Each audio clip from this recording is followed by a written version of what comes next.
Hi, Chris. We're off the record. Yeah, Thanks for coming on. Yeah. Okay, this is going to be fun. This was a long-awaited appearance. Yeah, it's been a long time coming. Mhm. Sorry for Yeah. It's been a little bit, but No, glad to be on. I wanted to get you closer to the season, Mhm. so I don't know. I just think it would be more we fun. have more things to talk about, Yeah. especially in season. Yeah, exactly. Okay, so Chris, I have a couple of names you've been called. So you're from the royal family of lacrosse, Mhm. and then you're also known as the kid who dropped the F-bomb on ESPN. So we're going to talk about both sides. The last 4 years have been a whirlwind. Mhm. Yeah. Yeah, it's been fun. I mean, when I was 10 years old, I was coming here with Mhm. my brother. He committed here in, what was it, 2011. So ever since he committed here, I've kind of been a part of Notre Dame, and it goes by so fast. And I tell the younger kids, don't take anything for granted, Mhm. because I was a little freshman. I was a little 10-year-old coming here every day or every weekend in the spring, and now it's almost over. Yeah. A couple months. So yeah, I'm sure you it's been heard good. like the seniors when you were a freshman being like, don't take advantage of it. Mhm. And then you're probably rolling your eyes. Yeah. And then now it's here. 100%. Like we would go out to dinner in my freshman year, Mhm. like saying like, "Oh my God, we got this test," or whatnot. We got this hard practice, and then those are like Yeah. all the moments that you should soak up because it goes by so fast. Yeah. What advice do you give the freshmen now as a senior? Um, Obviously, take it day by day. Mhm. Obviously, they're in a new environment, new classes, new team, and it can be very overwhelming as a Yeah. 18-year-old. So I'm now 20 years old in lacrosse. You're getting held Mhm. back. But yeah, you're coming into a new environment. I would say just soak everything in. You got Yeah. 2 ears and one mouth for a reason. So yeah. that's So what like, my dad here you said. go. Yeah. What does he say? 2 years and one. One mouth for a reason. Yeah. Yeah. Yep. Touched on your dad and your brother. Mhm. So let's go into the family. You are the youngest of 6. Mhm. Kevin. Mhm. I'm going to see if I can get it right. Kevin, Matt, Mhm. Brendan, Colleen, Mhm. Brendan, Pat, you. Yeah. That was kind of good. Yeah, that was good. Not many people can get that. But Really? yeah, they usually. Everyone thinks Matt's the oldest. I For only some know reason. I don't know because why. of he's a junior. Yeah. Named after your dad. Kev, Yeah. Yeah. he's a junior. Yeah. Junior. Okay. So what was it like being the youngest of 6? A lot of fighting, I would say. Never get in my way. I never Okay. won anything. So you weren't like the youngest getting spoiled. No, I No. didn't get anything when I was young. I had to fight my way up. Uh-huh. How'd you fight your way up?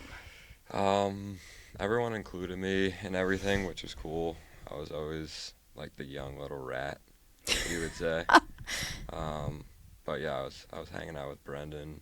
Like I was in first grade, he was in 8th grade, and he would let me sit on like the back of the bus with him, like all the Nice. stuff. So like they always included me in everything, which was cool. And I got a kind of an older person perspective Mhm. when I was younger, so my viewpoint on everything was kind of a little bit older of where I was. Yeah. and at Can my you give age. an example of when you were like, wait, I'm thinking differently than the people, like my friends in first grade? Because you were hanging around. Brendan's not even the oldest. Yeah, I mean, I would say like I made a tough move to move high schools just Mhm. for a couple of reasons, but that was one thing that Yeah. like my older person self was thought of like this is the best move for me and my family, and not many younger kids can make that decision. But there's just circumstances when there's the right thing to do and the bad thing to do. So Yeah. that's what my older person and my Definitely. older family perspective came into. Especially in athletics, I think. Like, there's so much going on already. All right, so what was the dynamic like then? I've seen that you definitely played a lot of sports in the backyard. Mhm. I mean, your parents were also college athletes. Yeah. Everyone in your family has played a sport in college. Mhm. Like, that is not a typical thing. Yeah. So the competitive level obviously Mhm. made you grow. Yeah, definitely. I mean, ever since I was younger, we were always pushing each other, and I feel like our influence from our parents, especially because they were very competitive. My dad's one of the most competitive people, and kind of Disciplined. in the shadows, my mom is too. Like Yeah, she doesn't she is. she doesn't like losing, and I think just the influence they put on us as young kids, and just the right mindset, and to have goals to aspire to be things, and I think they put us in places to succeed, and they brought us everything. They pay for everything, so Yeah. we were very fortunate They're amazing. as little kids. So All right, what sports were we playing in the backyard? a lot of roller hockey, basketball. My We would play a lot of football actually. My brother Pat actually broke his jaw. It was like Oh my gosh. the first family time we've had in a while. Like everyone's back from college. Yeah. And we're like, yeah, let's go rake leaves as a family. It's like the first family thing we've done in like a couple of years. And So how old was Pat?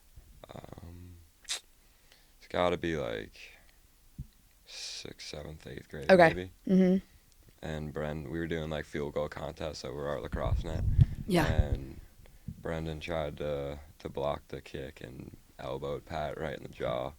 Oh my gosh. It was a nightmare. But Wait, that's awful. He probably had to get surgery then. yeah, it was pretty unorthodox because usually it's your lower half. His upper half was straight down. So, I could never tell. Yeah, I mean, once you get the procedure, Yeah. you're all good. That is so scary. Oh But my gosh. Just an example of what we did. Yeah, yeah. I mean, it was totally. I get what you mean. The fighting. Yeah. Yeah. We had a situation of a broomstick going in someone's eyebrow. Like James, have you seen his scar? No, I haven't. He has a scar right through his eyebrow. Like Claire was probably 6 or 7. So James was 2 or 3, and she was using a broomstick in the backyard, went right to James's eyebrow. Yeah, that's brutal. Yeah, it's My when Kevin and Matt were younger, like Xbox was a pretty big thing. Like NHL, we would always have like our custom teams, and we would have tournaments. And, yeah. Like I wasn't alive for this, but like Kevin and Matt used to go at it, and I think it was Kevin who threw a hanger, like the metal hangers, got stuck in his arm. So yeah, pretty psychotic. How does that even happen? Pretty psychotic, but it's just another example of how. That's so scary. crazy Yeah. My family is. So how were your parents then with all of this? Was everything really like know how they're very still alive. by the book? Yeah. Really Yeah, that's a don't lot. know. With Colleen's tough. Yeah, she's like one of the guys, I would say. Yeah. Like she's obviously pretty feminine, but like Yeah. she's one of the guys. She has to be able to hang at the same time. Yeah. Okay, you've brought up hockey a couple times. You were a hockey player. Played club. From what age? I stopped going into my freshman year, so Okay, that's pretty competitive though. yeah, I just played like town league. My 2 older brothers played junior hockey. They were traveling all over, and my parents just didn't have enough time. It's a for lot. me and Pat, so we focused on. So when lacrosse. they were playing juniors, were they living at your house? Yeah, they were living at my house, and we would house a couple kids for 2 or 3 years. So we had 2 or 3 kids living with us. How was that? It was cool. I was like 7 or 8 years old, and I had like another person. Yeah. My mom was cooking for, and had bunk beds with the kid above me, and Wait, that is so cool. yeah, it was really cool. So we got a house for him and a couple other guys that played junior A with Matt and Kev, which was pretty cool. It was a fun experience when I was little. Yeah. Do you keep in touch with them? No, yeah. They totally see like what you guys have done though. Yeah. Like that's really cool. There's kids that reach out to Kev and Matt that played hockey throughout their lives that What do they say? are watching, congratulating us, and it's pretty cool. People care. That's awesome. Yeah, they do. They totally do. Okay, so where does the grit come from then? Probably my dad. He's been very influential on us, being very hard-nosed and not taking anything from anyone, and trying to just prove everyone wrong. Like everyone has their doubts, and at a young age, we were just stamped with a very competitive Yeah. edge and mindset that you would say set us apart that people talk about. So do you think, I mean, that obviously influenced you a ton. Yeah. And do you try to prove people wrong? Like, is that the fuel to the fire? Yeah. I mean, every time you have success, there's going to be people that don't like you Yeah. and wish upon your failure. So Yeah, I would like to prove those people wrong. Yeah, what's the craziest, like, doubt you've gotten? I mean, everyone always asks me, it's like, how is playing behind Pat and all this stuff, and how is paving your own path? Like, I would say my path was paved with my brother. Like, that's my story and my path, so there's nothing I can do about that. Like, Are you guys competitive in that regard? No, we really didn't care. We just wanted to win the first championship, and we got it done, and all of that was out the window because nothing really mattered. Like, you have 50 plus guys in a locker room, you're gonna start competing over your brother. Yes. That doesn't work. No, like, you guys are a unit at that point. Yeah. Exactly. I mean, you were raised that way too. Mm-hmm. Okay, so then where does your dad get his grit from? Like, what life-changing experiences have they kind of put onto you guys as a learning experience? I would say the biggest one is my dad losing his dad when he was 21 or so. Oh my God. In college. So he was the oldest of three, and like, as we have very gracious parents who do everything for us, and like, he had to figure that out. Oh my gosh. At a young age. So he was all alone, like, figuring out what he had to do for his baby brother and sister, and obviously his mom having to work. So was he kind of the man of the house at that point? Yeah, exactly. So he's kind of instilled in us his learning experience, and hopefully paving the path through his experiences of what to do in bad situations. Totally. So yeah. Totally. What's an example that you have of that, where you've taken a lesson that he's given you and you've applied it in life or on the field? Always being good to people, because you never know who you'll meet down the road. True. I would say his biggest thing is, like, being a very, very genuine, nice person goes a long way, because there's a lot of people who can stab you in the back and are very, I don't know, disingenuous, I would say. So just being a nice person, being very respectful to people, because you don't know who you're going to come across later down in life. So it's crazy how people just don't. Especially when I'm playing. Like, yeah, exactly. I don't know who I'm chirping or well, it's whatever. like Pat right now, he's living with a guy who he probably chirped at some point, right? Yeah, exactly. So that's funny. So yeah. Yeah, like, I remember when you told me that, I was like, that's so scary. Yeah. Like, someone who is your biggest rival, you now have to live with. Exactly. Yeah. It's like, mostly everyone you play is a very nice person, unless they're, like, outwardly, like, very Have you mean. experienced that outwardly mean? I mean, yeah. Like, it comes from time to time. Just specific teams that you play kind of has that demeanor or rep, as you would say. And What teams have a bad rep? won't get into specific details. I know. I don't think. Season, so. Yeah. No, not a good idea. Yeah. Yeah. No. Okay. So we're gonna go back then. You played hockey all the way till your freshman year of high school. When did lacrosse take over then? Probably. Like, did you have to quit hockey to play lacrosse? No, I was playing both. Like, hockey wasn't that serious for me. Like, it was always lacrosse, because I never was serious with hockey. It was just like. It probably helped you though. Yeah, 100%.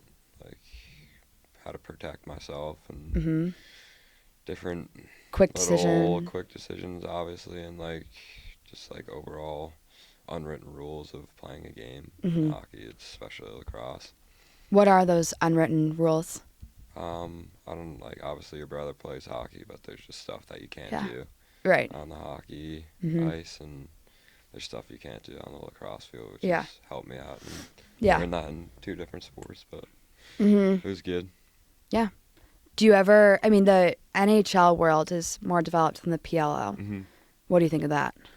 Yeah, I mean, I would say like the PLL is in like the earliest stages. Say like if you look back at the early times of the NHL and the NFL, it's like Yeah. we're that time. Yeah. Yeah. So unless like That's a good point. Like, we're in that time now. yeah, unless the biggest donors of a donors come Yeah. around and throw money that they want to throw around, and And they that's how it start would get buying going. teams, Yeah. and then you have general managers, and then you have a front office, and you start actually leasing out venues and actually have like fans that are designated to one city and one arena and one team, and then I think that's when it'll take off. But Do you ever? the tour based model is good for It is. development early stages. Yeah. Like, there is a model there, Hmm. especially because they're so similar. Yeah. Do you ever wish that you picked one over the other? I mean, You said you like hard questions, so yeah, I know, but I don't know what would happen with my hockey career if my parents did take it seriously. I'm sure like I would have hopefully excelled, but I've had so much success in lacrosse, I wouldn't. it's hard to. Yeah. Yeah. It's taken me some good places, so Yes. very Definitely. grateful for it. Yes. So you traveled with your brother, Pat, everywhere Mm-hmm. watching Matt and Brendan play lacrosse. So Brendan played for Denver, Yeah, and then Matt played for. Denver, They both played for Denver. but that was when the PLL made the switch. Got it. So there was I think a year in between, whereas the PLL started and the MLL was still going on, and both leagues were playing, and then there was an acquisition after that season. So did they ever play together? No, they played against each other in PLL. Okay. That's cool. Yeah, in the Okay. bubble during COVID. Got it. Okay. So what was traveling and seeing them play at a young age like for you and Pat? Yeah, so basically I was in what's 10 years, 11 years old. What grade is that? Fifth? 5th grade? Yeah. Every Fourth, 4th, 5th grade, every single Friday in the spring, I would get to leave school. Nice. So I wouldn't So you didn't go care? to school on Fridays. My parents were like, you're coming with us to the games. So like Brendan was like 5 miles away at Hofstra, so his games were pretty easy to go to, but Matt's were a little tougher. Yeah.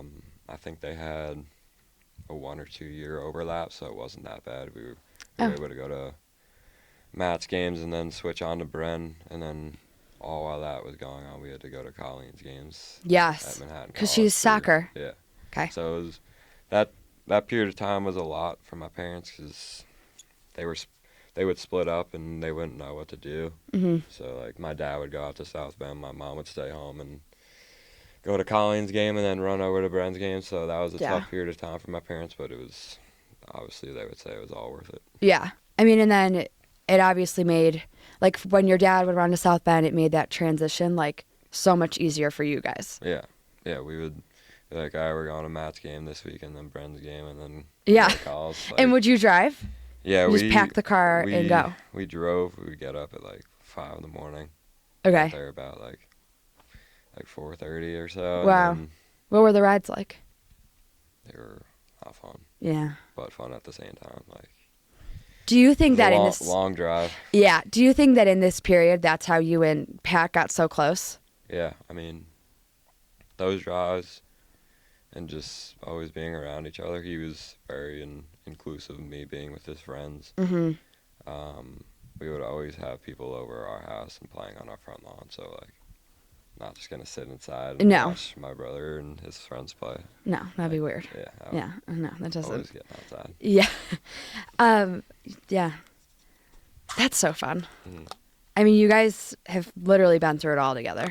Yeah, it's been good. I'm probably going to live with him in a couple months. So. Yeah. Is that what your call's for? No, I'm trying to get a job right now, so. No, I know. Is it a job call? Yeah. Good. There we go. Yeah. I know. I keep hearing that the lacrosse group, or like just the legacy, I guess, you all like hang together in jobs. Is it like a big networking world? Yeah, so like there's pretty much a bad stigma around lacrosse because you have to get a job. Yes. I mean, if you didn't have to get a job, they would be like you're going like professional league, like. Right. But you got to get a job. And But Pat still has a job, and he's in the PLL. yeah, but like, there's a stigma around like everyone going into finance and lacrosse, Uh-huh. and going into banking, like all that stuff, which is pretty accurate. Yeah, I was gonna say, well, So, you're going into. Yeah, I'm going into that avenue, so Yeah. you would say. Yeah. That's pretty It's accurate. cool though. It goes back to what you were saying, like you have to be nice to everyone because Yeah, you never know who can be your boss. yeah, exactly. You never know. You never know. I mean, the attention really came to you and your brother Mm-hmm. when you entered Notre Dame. Mm-hmm. You had obviously always been around ND. I mean, your nickname CK started in Mm-hmm. the locker room for Matt's year. Mm-hmm. Yeah. Yeah. Like, what is it like being around? What is it like being? How old were you? 10? Yeah, I was 10 at the time. Yeah. How is it? What is it like being 10 in a locker room with like a champion? Like, I mean, you went to the Natty, right? Mhm. Yeah. What is it like? It was pretty fun. Like I was hanging around 21-year-olds when I was 10, so Yeah. they would always think of me as like the little guy coming around. Like so many stories of me like you've been to our house, which is pretty fun, and just think of like a little 10-year-old running around. Is it that same house? I think they've bounced around a couple houses, like on that block in 825 East Washington Street, I think. Definitely that, and a couple other houses, like So you're a the 10-year. Pearl. Yeah. It was a nickname for that. So I was 10, and my brother lived with an O lineman and a D lineman on the football team and a couple other lacrosse guys. And I wouldn't be like in the party scene. Like my parents didn't want that. They would just like stuff me in a room and play NHL. Really? And, like, kids would like come in and out, play me in NHL, like 2013. Wait, like, that's so fun. What was it like? So you Jonathan weren't Taves allowed- on the cover, like Yeah. it was- So were you even allowed to like be around the chaos at that point? Yeah, I mean, there was a couple of times where I was on top of the table, like on top of John Jones' shoulders. At a party? Yeah, it was. Okay, wait, tell that story. I mean, I don't like vividly remember. I just like. You were 10 years old at a was- college party Yeah, I was on top of tables. on top of one of the tables. Mr. Kelly made, who's son with Connor Kelly, and that's got the nickname CK. He was Big CK. Yeah. And he made the table. It's still in our house, and yeah, just Oh my like, gosh. get on top of the table and then on top of Jeron's shoulders. That's so cool. So like just little memories like that is what makes the place so special for me. Yeah, so having a legacy here, did it ever make you not want to come to Notre Dame?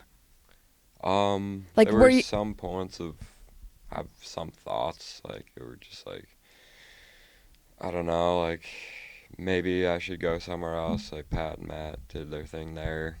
Did Maybe you I want to should have your own? start my own thing, and then truthfully, I had my visit with Pat, and I'm like, I'm Yeah, going here. like whatever. I Yeah. don't know why I thought about that. Yeah.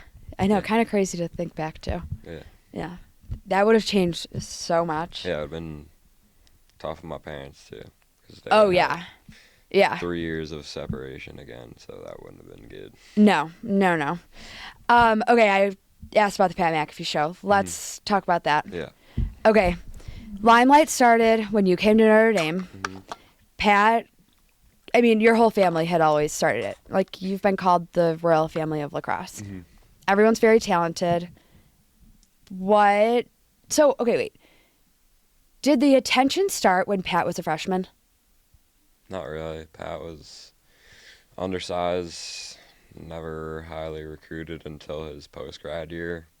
I think he was like That's a wild. 26 kid coming in, which really doesn't matter. It's just a number, but Right. just to put in perspective, because he won the Tewaaraton being the best player. So like There are so many stories like that. yeah, which is cool. It and is. happy for Pat, but he wasn't like highly recruited, and they didn't think he would have that much of an impact coming in. And then obviously he played pretty well and proved to the coaches that he can play at Notre Dame, and then the season got canceled. Yeah.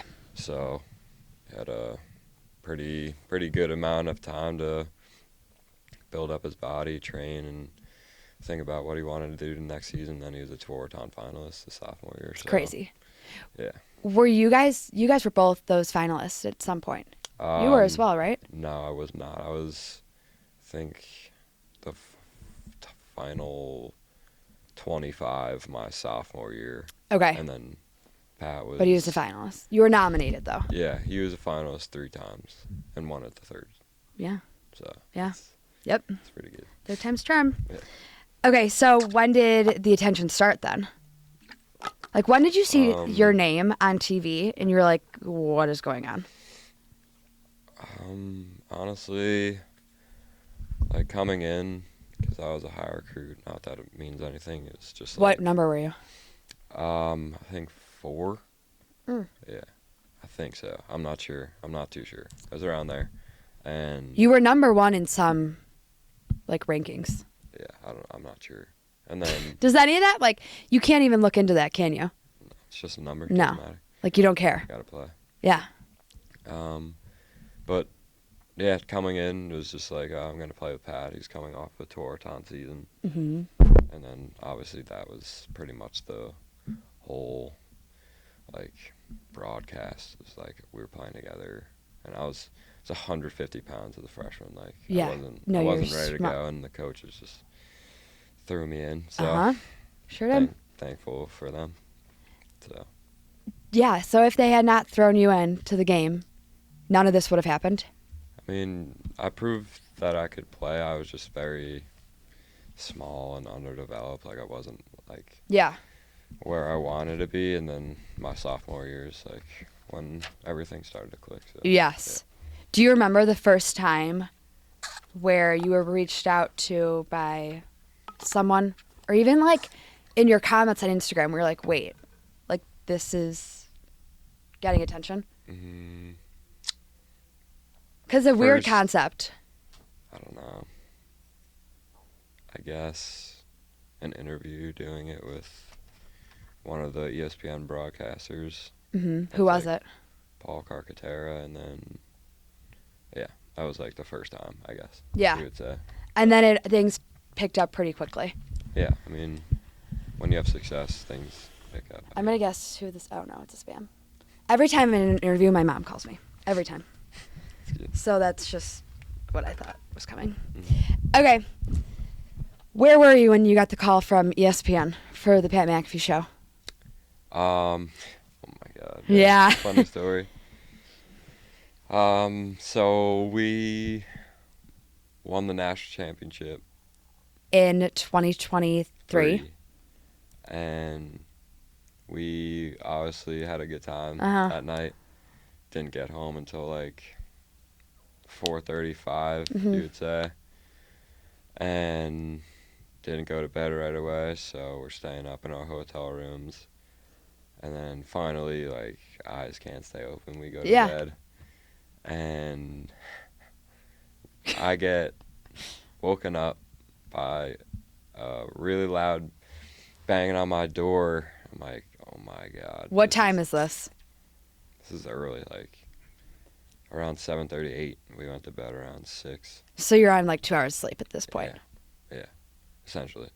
And my buddy Pat Eilers comes in. He's like, you got to get up. You're going on the Pat McAfee show. I'm like, please just get out. Like, so why did you not? Can you explain why you didn't believe it at first? I don't know. Like, it was just like a foreign concept. Like, yeah. Just like, I don't know. They're always talking about the NFL and having NHL guys on. Like, you're like, why are they? Mark Stone was on. They just won the Stanley Cup, and I don't know. We were just like, this like can't be true. Like, we're just like college students. Yeah. Playing lacrosse, and it's like, all right, whatever. I get dressed, follow Pat.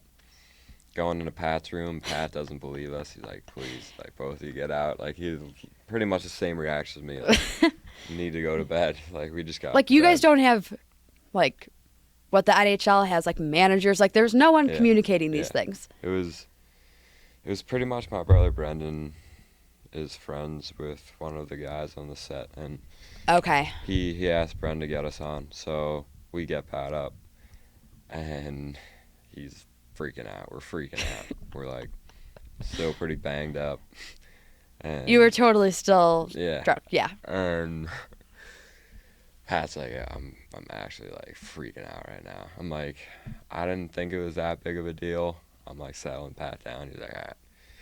He takes a fireball shooter or two. He's like, all right, we're good. And I was watching it on my phone, like as it was going down, and then Pat got a call. He's like, yeah, we'll call you back in 5 minutes. Okay.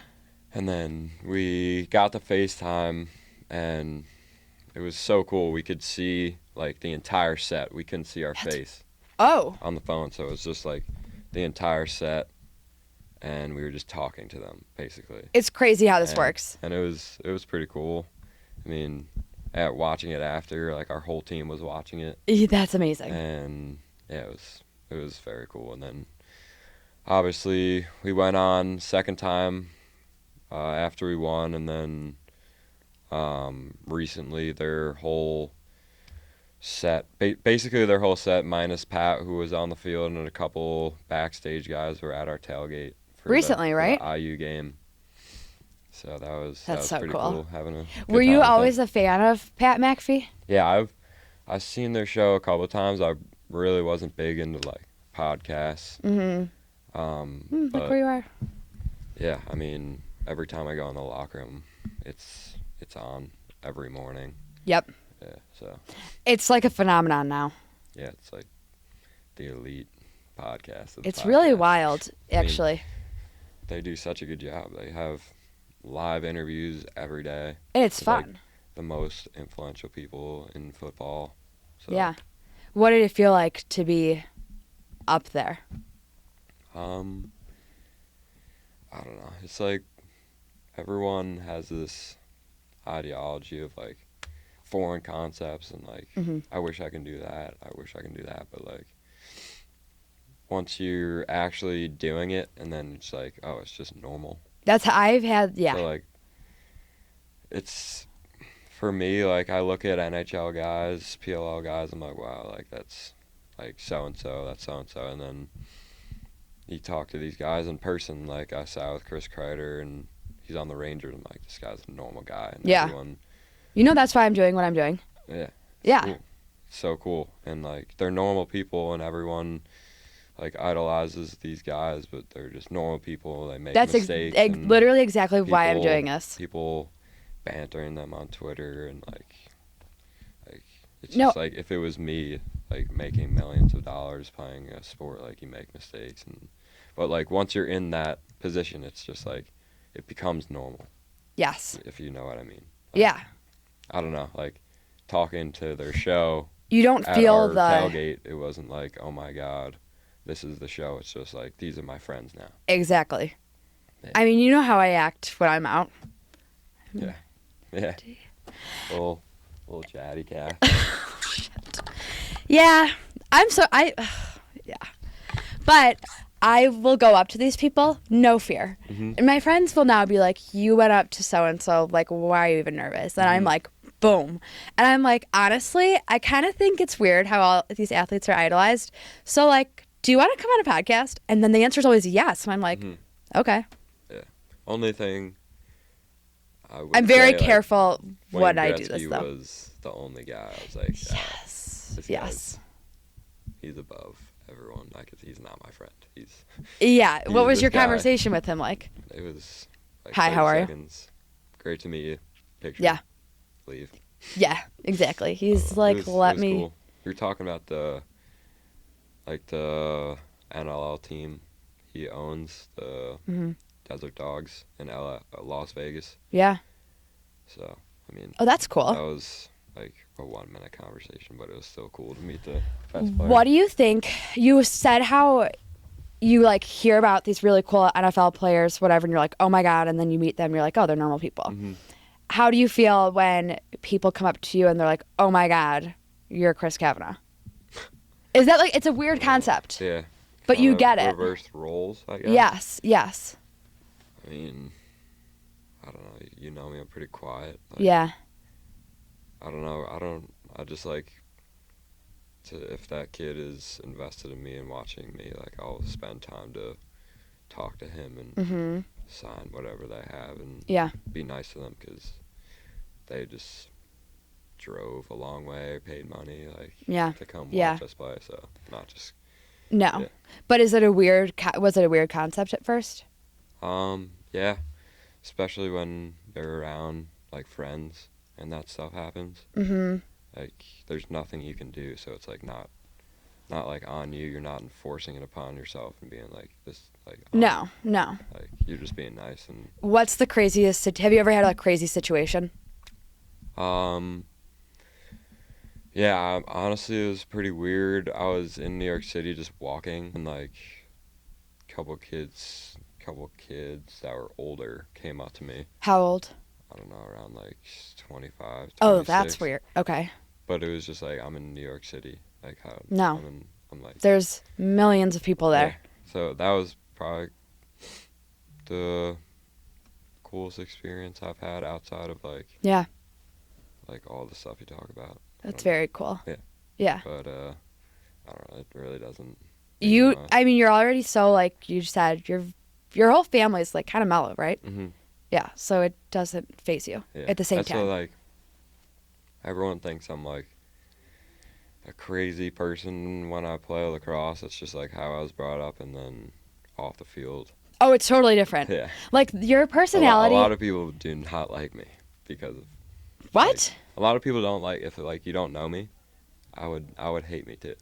Right, because you're on the field and you're just like pretty all over the place.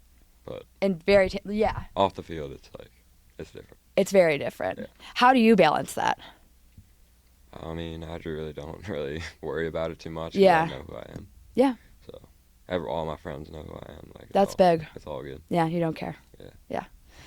No, that's important. Okay, this is a good segue to just get into the game. Do you get nervous before games? Yeah. The only game where I couldn't eat food was our second national championship. Because I would always tell Pat to like eat because he couldn't eat before regular games. I would always be yelling at him at pregame meal to eat food because he was always cramping. But roles were reversed. Yes. So was he like, Chris, eat? Yeah, he was just saying like you got to eat something, all this stuff, and I couldn't eat anything. I couldn't look at food. I was so nervous. Why? Why the second time around and not the first time around? In 23 we really didn't have anything to lose. Like we haven't won yet.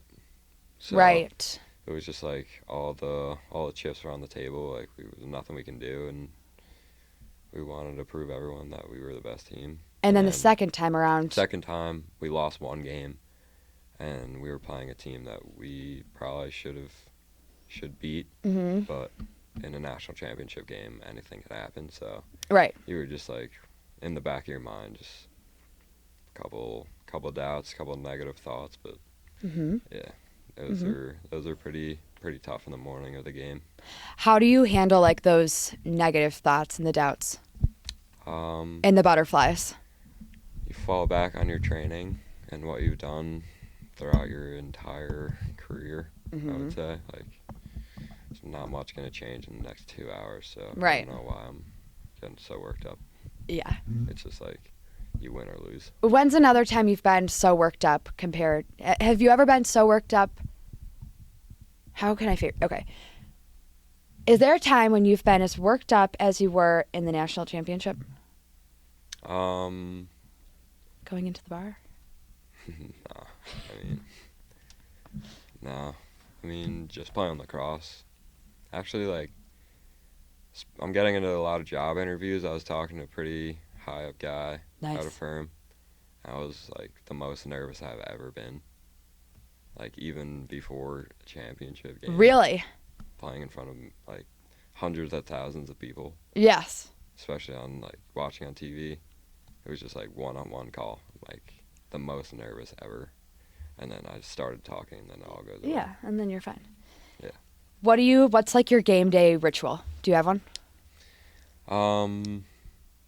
You kind of seem like the type where, like, you just, like, walk on the field and it's, like, great. Like, I don't get it. I can't sit down. Oh. Just walking around, Pacing? Yeah. I retape my stick before games. Not much. I just put everything on righty first. Everything right side. Is that a first. superstition? Yeah, that's Yeah. the only thing. Are you left-hand? No, I'm ready. I don't know why I thought you were left. Yeah. So there was a rain out in the second national championship. Mm-hmm. What is it? Okay, so you had the worst nerves of your life at that point, except for this interview. Whatever. You had the worst nerves of your life. You go onto the field. You do the national anthem. Mm-hmm. I was so ready to go at that. Like, I was there. I was like, okay, here we go, finally. And then you get called back in. I think that was the best thing to happen. Really? Best thing. For the team or for you? Speaking for myself. Okay. Like, I was not ready to play. Like, What? I was so nervous. Like, I mean, I couldn't say that because, like, right when I caught a pass or hit someone, then I would have been fine. Yeah. But, like, just in that moment, I was way, way too nervous. And, like, once we got into the locker room and, like, 30 minutes passed, and I finally calmed down. And then went back out, and I was totally fine. So. Had you not had that rain out, do you think you would have lost?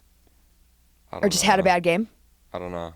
We'll never know. Never know. Because never have. No, yeah, great point. Yeah, that's wild. Yeah. I mean, I had your coach on, and he was like, I took a nap during. Yeah, what were the kids? What were the players doing in the locker room? All laying around, just like chill music, nothing too upbeat because we didn't know how much time we. It ended up being like 2 hours. Yeah, so we just chilled. I finally could eat. I didn't eat anything the whole day. You needed that rain out. Yeah, and then I ate food. I ate like a whole meal, honestly, and then. Wow. Got undressed and then. Yeah, just. That's chilled. like a game-changing. Yeah, it was good. Thing. Yeah. I was very, very glad for that. Yes. That rain. Huh. Yeah. What are these pre-games like in the locker room? Are you someone who talks in the locker room? Like on a daily basis or on game day? Just on game day. Like, are you the one giving a speech? No, our coach does that. Okay. But we have like loud music. You can't really hear anything, so it's just like until we go out. Yeah. Just listen to music. Yeah. Hanging out. Yeah. How are you you're a leader on the team. How do you do so? I don't know, it's when people get into a position of leadership, they've kind of built up a good path and a good figure. And I would say just being yourself. You can't be someone who you're not because people kind of veer away from your leadership perspective. So I think just being myself and not changing who I am just because I have a C on my chest, like, really doesn't matter. Because in the fall I was the same as everyone. I just like got picked by my teammates to lead everyone. So yeah, you're captain this year. Keep being myself. So. Because I think no one's gonna believe you if what comes out of your mouth if you're not showing it on the field. Exactly, and off the field too. True to your word. Yeah. Like you can't say things that you're not willing to do. Yes. So you have to be willing to do whatever you say. And have you ever been caught in a situation like that? Not in a position of like me being a captain so far. So yeah. Not yet. No. And you will stay clear of that. Yeah. I mean. Yeah, you're like. Yeah, I will stay clear with that. Yeah. That's when you lose kids. What are the conversations like when you're going to have conversations with your teammates during timeouts, during halftime, whatever it's going to be. What would you say to your team who let's down by 5 points? A good example was Albany last year. We were down. We were the number 1 seed, and we were losing at halftime. It was 5-4, Mm-hmm. And like everyone's body language, everyone was pissed off. We were playing really bad. I remember this game. And I just said like, we have 30 minutes, like for the rest of some kids' careers. Like, Mm-hmm. put a smile True. on your face and go back to what we've been doing. And then we were all good. And then you won. Yeah, it was. I don't know. In those positions, you just need you need guys with a positive attitude, because if everyone's negative, then nothing's going to change. Are you the guy on the field that's positive? I try to just stick to myself and do my job, and then when the time comes, obviously, Mm-hmm. I'm pretty positive. But I mean, we have a lot of guys talking, which is good. So Yeah, that is good. What was it like coming to Notre Dame playing with a brother? it was fun. I always had a best friend Mm-hmm. outside of lacrosse to go over to his dorm, his house. Yeah. And I don't know. It was, you always had someone to play with, go to in the locker room. And then his fifth year, or last year, we had our lockers together. Oh, Right next that's to each cool. other, which is cool. You have been compared to like the Thompsons, right? Mhm. Yeah. How? Yeah. They're You're like, Lyle, yeah, right? Yeah, that was a comparison. It was Uh-huh. pretty cool. They're one of the best players to ever go through college lacrosse, so It's really cool. that was pretty cool to Yeah. be compared to them. But yeah, I don't know. Yeah. I don't know. How's it going to go this year? This is your first year Mhm. playing college lacrosse without Pat. Yeah, it's been a topic of conversation for the last year. Yeah, you're probably so over hearing that.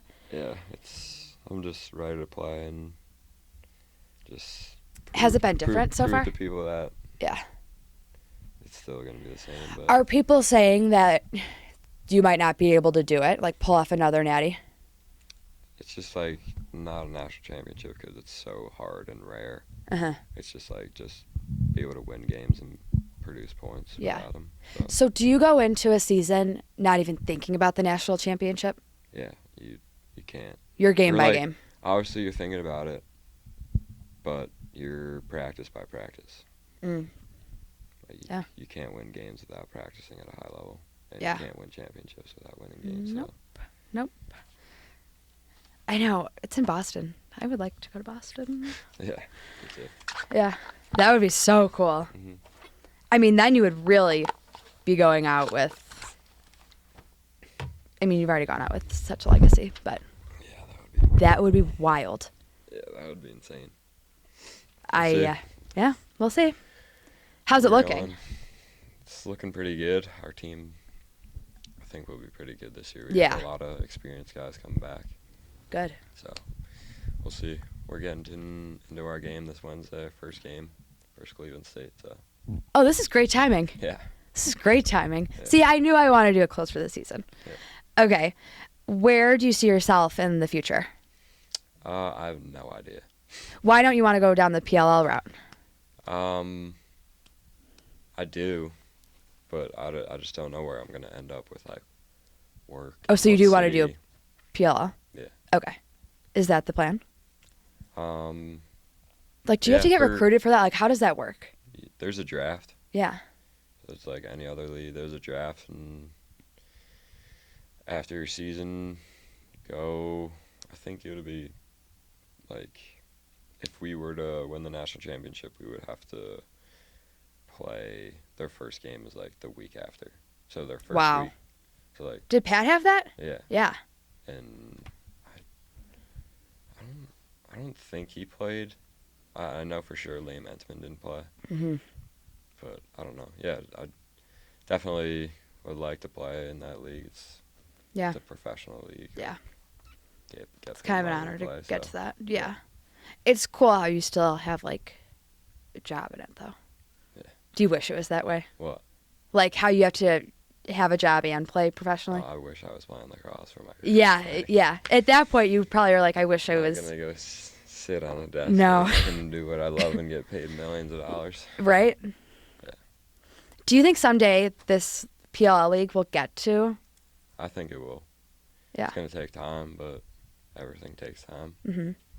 But it's just like in today's day, like technology is so like advanced Mm-hmm. in social media, so I think it could be sped up a little bit than Yes. what like the older leagues were of the NFL and the NHL, because you have social, you have marketing, I feel like you it can get would- it around the world in an instant. Like it's not by word of mouth anymore. So I think that'll help it grow in rapid speed, which it already is. especially when there's like household names involved, I think. Yeah, I mean, college lacrosse is getting so much of attention. yeah. It hasn't been that way. Lacrosse is like the fastest growing sport in the U.S. So It is.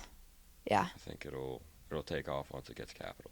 that's cool. That's really cool. Yeah, they gotta get paid to. Yeah, they do. to get paid Yeah. to take off. So It'll work. It'll happen. Yeah. So back onto like future, what would you, being in the position you are now, tell your younger self? What would you tell the 10-year-old who's on the top of the tables at the lacrosse house? Practice a lot and work hard. Mm-hmm. And don't let failures overcome like your path, I would say.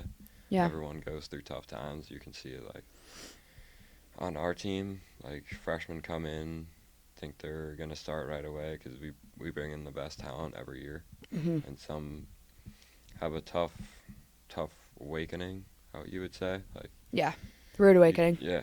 It's not like you coming in playing with the best of the best, and sometimes have to take a look in the mirror and say, what direction am I going to go in?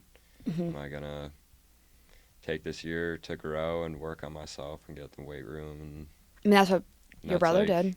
Looking at a failure. And you. It's not like a failure, it's just like a setback. Yes. But that can lead to like, What setbacks have you future- had? I mean, I've been fortunate enough where I've excelled a lot. But Mm-hmm. like, there were stretches where I couldn't score, or like my times in high school where I was rotating with 5 guys and I wasn't playing as much where I should have, like I thought I should have played. So that was a time where I looked in the mirror as like, Yeah. I gotta wait my turn and just like do whatever I can to help out the team. So you have in your head, I'm going to get there, but you're like, it's got to take time. yeah, everything takes time and everything works out if you put hard work into it, which is Yeah. what my dad has taught me and Yeah. my family is work hard and things will come about. I think that's a good place to wrap it up then. Mhm. Circling back to your family. Yeah. Yeah. Well, this interview has a lot of lessons in it. Mm-hmm. Yeah, a lot of good lessons. That was fun. Like that was a good stories too. Yeah, thank you. Yeah. Thank you for having me coming on Hopefully so much. a lot of people watch this. Yeah, can you help me promote this? Yeah. Okay, thank you. I got you. Thank you. Okay, everyone. Thank you for watching. Maybe we'll do a recap. Okay. I don't know if you're like the busiest person though right now. What time? Season. I got. What do you mean? Well, not now. Like later in the season. That might be ambitious, but we'll see. Okay, everyone. Thanks for watching.